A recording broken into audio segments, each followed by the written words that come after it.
নমস্কাৰ বন্ধু বান্ধৱীসকল, লোকেশনাথ ইউটিউব চেনেললৈ মই পুলকেশে আপোনালোকক স্বাগতম জনাইছোঁ। দিনটো কেইটামান গুৰুত্বপূৰ্ণ খবৰ লৈ মই আপোনালোকৰ ওচৰত উপস্থিত হৈছোঁ। আশা কৰিছোঁ খবৰসমূহ নিশ্চয় আপোনালোকে ভাল পাব।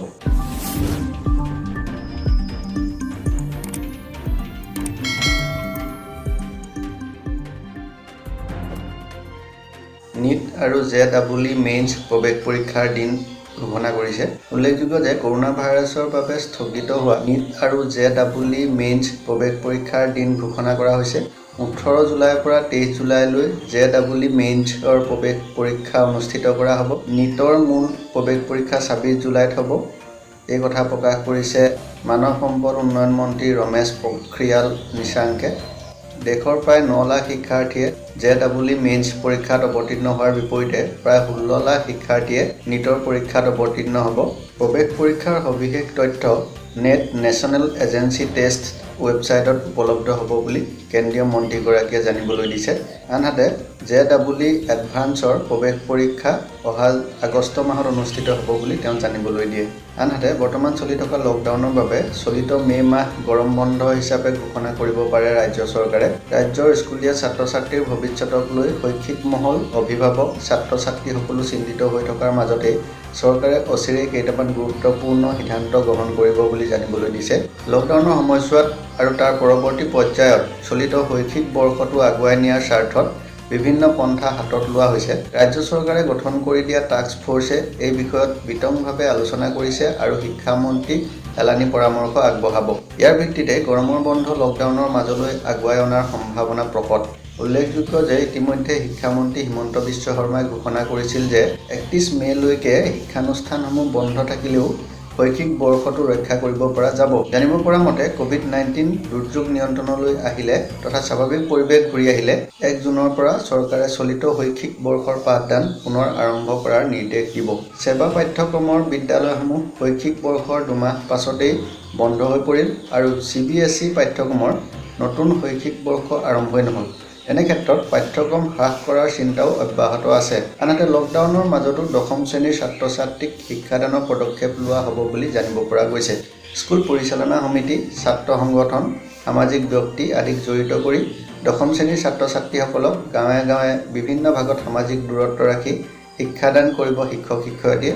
শিক্ষক শিক্ষয়িত্ৰী যি বিদ্যালয়তেই কৰ্মৰত নহওক, ঘৰৰ সমীপৰ ছাত্ৰ ছাত্ৰীক শিক্ষাদানত তেওঁলোকক নিয়োগ কৰাৰ সম্ভাৱনা আছে। তদুপৰি একাদশ আৰু দ্বাদশ শ্ৰেণীৰ বিজ্ঞানৰ ছাত্ৰ ছাত্ৰীসকলৰ ব্যৱহাৰিক শিক্ষা আৰু প্ৰকল্পৰ কাম লকডাউনৰ মাজতো চলাই নিয়াৰ চিন্তা চৰ্চা কৰা হৈছে। টাস্ক ফ'ৰ্চে এই সন্দৰ্ভত পৰিকল্পনা যুগুত কৰিছে।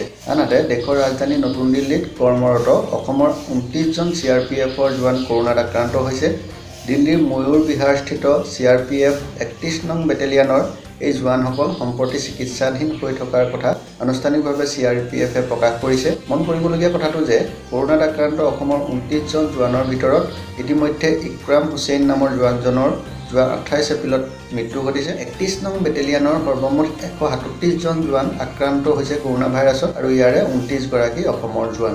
বিশ্বৰ ভিতৰতে সাংবাদিকতাৰ ক্ষেত্ৰলৈ আগবঢ়োৱা বৰঙণিৰ বাবে প্ৰদান কৰা সন্মানীয় পুলিটজাৰ সন্মান লাভ কৰিছে ভাৰতৰ সাংবাদিকে।